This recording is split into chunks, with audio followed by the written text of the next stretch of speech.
I'm Salad, Mint Salad, and I saw Diamonds Are Forever.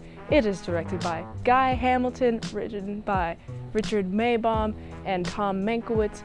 If you haven't seen this movie, I will spoil it for you. Sean Connery is back. Oh boy, I hope Sean Connery stays. This movie is set after the last one, which didn't star Sean Connery, but this one stars Sean Connery. So Sean Connery got married, and his wife got killed at the very end, and so he's after Blofeld now. He uncovers a scheme Blofeld has been playing for years, facial skin surgery, to make everyone look like each other. That's why the scar was different from the last movie versus the movie prior to that one. They're all getting face surgery. We're introduced to two gay assassins. I suspect that they're working for Blofeld, but it's never directly confirmed that they are. It's just implied. I like it when they hold hands. It's adorable. Very progressive for its time. I like how they go around assassinating people, and I guess that's their love language. Anyway, there's this diamond smuggling scheme going on, and James Bond accidentally stumbles upon this scheme. I like how they smuggle diamonds. They hide the diamonds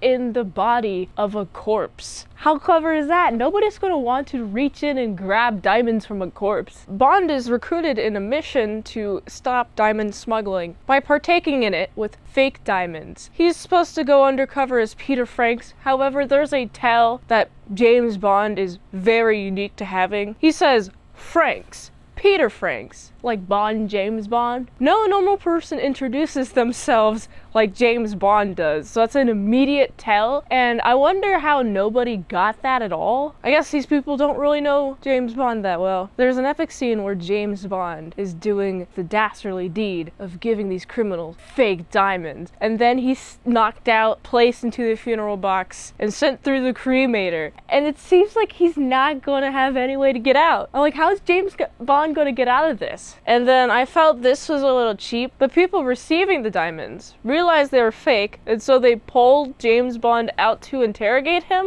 I would have just left James Bond in the furnace box. Why did you bother bringing him back to question him? You didn't get that much information out of him, did you? Not to mention that now he's got the upper hand because he's James Bond. He always finds a way. They also got to travel to Vegas. I like the car chase scene in Vegas with all the cops chasing him. Look at Vegas in the late 60s compared to Vegas now.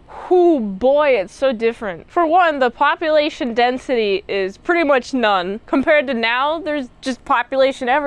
The chase scene happening in this movie could not happen in modern day strip traffic, especially at night. You see how jammed packed the strip is? I never drive near the strip because of how terrible the traffic is. I just park a few miles back or park a few blocks away from where I need to go and then walk or Uber. I wish I had that type of traffic in my life, but unfortunately we don't. Rip the past. Now I'm sad. Also, speaking of Vegas, James Bond meets Penny O'Toole. What a great name. I love the names of all of these chicks in the movies. Pussy Galore, Penny O'Toole. They're just women objectifying names, and I love it. He's flirting with this chick the entire time. She's like, I don't want to give into your temptation, until Bond eventually convinces her to go against her master. Her master kind of convinces her, but she's very non-committal to anything. She's not definitively being on Bond's side in this movie. Compared to other Bond girls in the past who have been more committal, full-on commit to James Bond when they switch sides, she's playing things a little bit more smart and low-key. I also like when Bond was sneaking into that research facility center and he comes out of it with a moon buggy. I'm like, wait,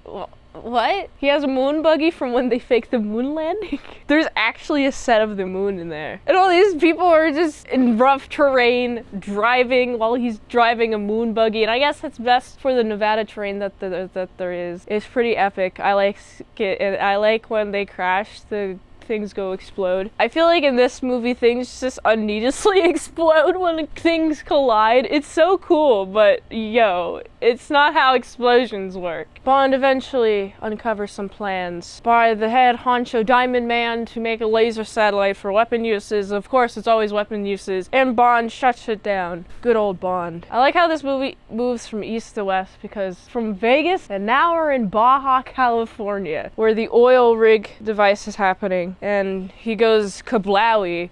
Where did he get these explosives? I don't know. I do like the last plot was a cake hidden in a bomb. I thought that was clever. But then Bond just immediately throws it overboard because now they're on a cruise. I felt like this movie was really scattershot in all the locations that they used. Not really a proper introduction to all the locations. It's like, oh, now we're going to Vegas. Why? Don't know. Wait, how'd you get a car? Why are you outside of Vegas all of a sudden? I don't understand where the connection is from point A to point B. How did you get there? There's a lot going on in this movie. I feel like Sean Connery is done with the role. The way that he plays James Bond is just so different from the first James Bond. It's kind of a different character for me, and he just feels not like he's James Bond, but that he's just reading a script and that he's being paid. And I know that he didn't really like being James Bond, but he did get paid a lot of money to be in this one. How many times does James Bond have sex? He has sex with one chick twice, and then there's a chick who he starts making out with, and then she dies.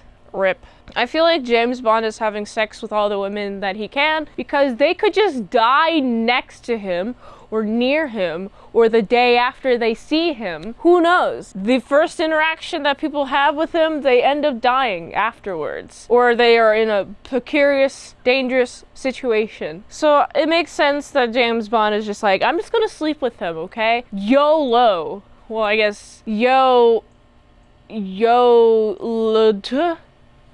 You only live twice instead of once? How would I say that out loud? Anyway, this is a doozy of a movie. It's fun action-wise. I just feel like the amount of locations used muddy the story a little bit for me. And also the story, I like how simple and overarching it is. It's just to bust a diamond heist plot, which is pretty cool. But then the whole laser thing, I was like, wait, why? This wasn't quite revealed at all until the very end. It kind of feels like the screenwriters were like, okay, well, I guess we gotta put something bigger towards the end of this, because we have built up to a climax, and if there's not something cool and big, then who cares? The women were hot. The car chase scenes in this one were peak, but everything else was just kind of for me. So I think I'm gonna get this one, it's a solid 6.8 out of 10.